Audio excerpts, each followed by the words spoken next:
You're so stiff. You're so stiff like a board. You're so stiff. Okay, all right, okay. Get it together. Ba ba ba ba ba. Ba ba ba ba ba ba. Ba ba ba ba ba. Okay.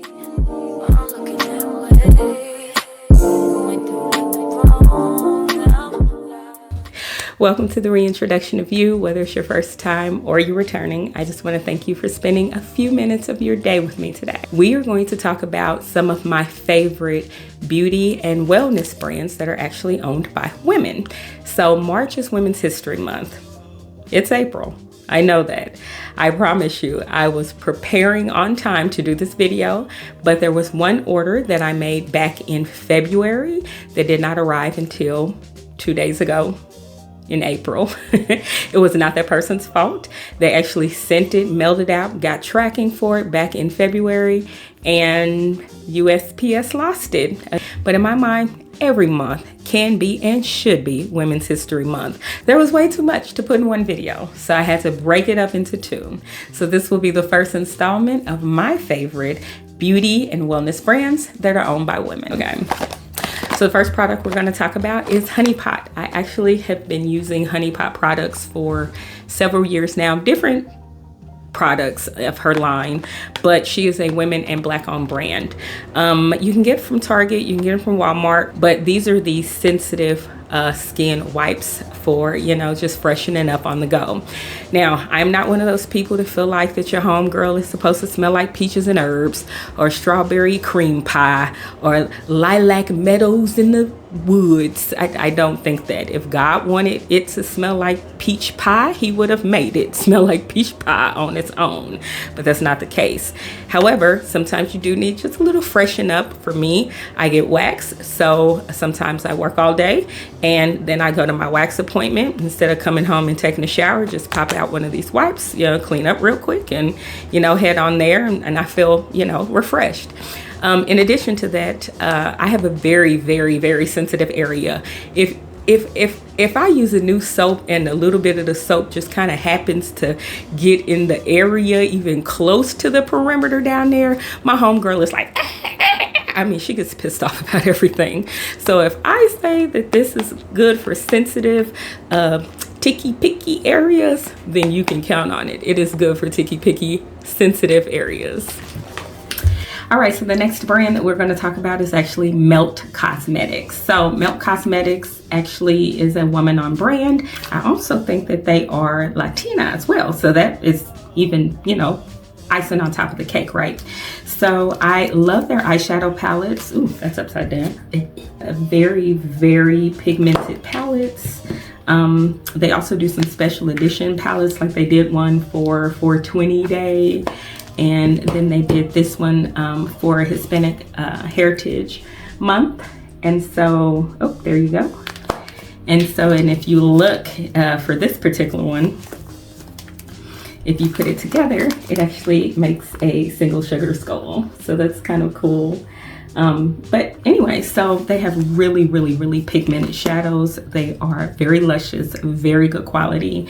And when I want to have a little fun, because sometimes I just want like a really muted kind of natural makeup look, but when I want to, step it up a bunch, get some punch, these are the palettes that I usually go to. So that is Melt Cosmetics. And these can be found at Sephora and at meltcosmetics.com. So the next brand that we're actually going to talk about is actually a two-in-one in a way.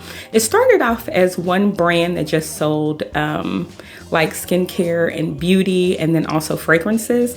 But I'd say maybe 2 years ago, they actually broke off and became different but related brands, and that is Huda Beauty and Kayali fragrances. There's two sisters, Mona and I want to say Huda is the other sister's name. Mona is over Kayali and Huda's over Huda Beauty, and if that's not her name, I'll correct it on the screen. But this is my ride or die, this color corrector. For me, this orange is the best thing for me to put on my dark circles to not have them be as prominent. A little bit goes a long way, and this again is my ride or die. And again, this is by Huda Beauty.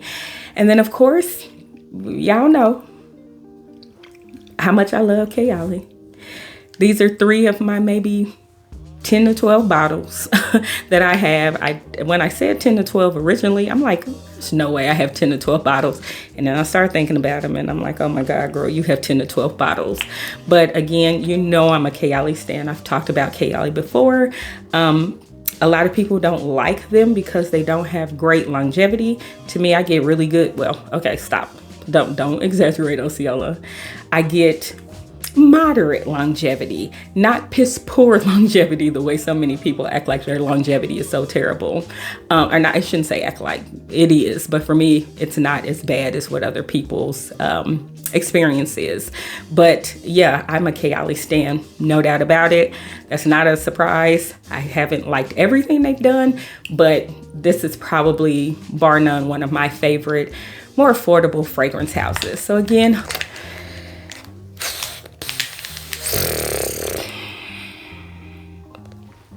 need I say anything more? How we gonna talk about a women-owned brand without talking about Riri? How are we gonna do it without talking about Riri? Rihanna has done such an amazing job with her skincare and her makeup brand. So I have the Kilowatt, I think it's called, no, Trophy Wipe. And it was one of the things that really hit the market. It's broken, so I'm just gonna tilt it a little bit there. But it was one of the ones that took the world by storm. I mean, people were walking out looking like absolute Emmy Awards, the way they were painting themselves and stuff. But it's just so pretty. And sometimes even now I just dab on the shoulders, you know, right here, and I'm ready to go. Another thing that I like that she does is her bronzer. I love this bronzer so much. It is my fave. Whenever I do any bronzing, this is the bronzing that I use. I love her lip glosses. I'm not as big of a fan of the like foundations and things because I have dry skin, and to me they're more mattifying than they are like dewifying, but they're still great. I've heard great things about them. They're just not for me. But again, how we gonna talk about women-owned brands without, honestly, she should have been first, because I mean, come on, it's Riri. All right, so the next brand that we're going to talk about is actually an independent small brand, but when I tell you they make some of the most pigmented lipsticks and eyeshadows, I'm not lying, and that's Colored Raine. So this palette from Colored Raine is actually called the Safari Raine palette, and this came out, the girls went crazy and went out of stock, and people were about to lose their minds. Like, people were literally selling these on eBay and Poshmark for like $150 when the original palette was like $22. But some of the most beautiful colors, oh my goodness, just again very pigmented. But Colored Raine is one that you do not want to sleep on. These are not sold in stores, at least as far as I know. I had to order these online, but do not sleep on Colored Raine. They are amazing when it comes to makeup and beauty. Amazing. So hopefully you found out about some of your favorite brands that you didn't know were women-owned, or even found out about new brands that are women-owned. And whether we're talking about big ones that are sold in Target and Sephora, or whether we're talking about smaller independent operations where they're doing all of the legwork, it's just really important for us to support each other, support women-owned businesses so that we can continue to build wealth for ourselves.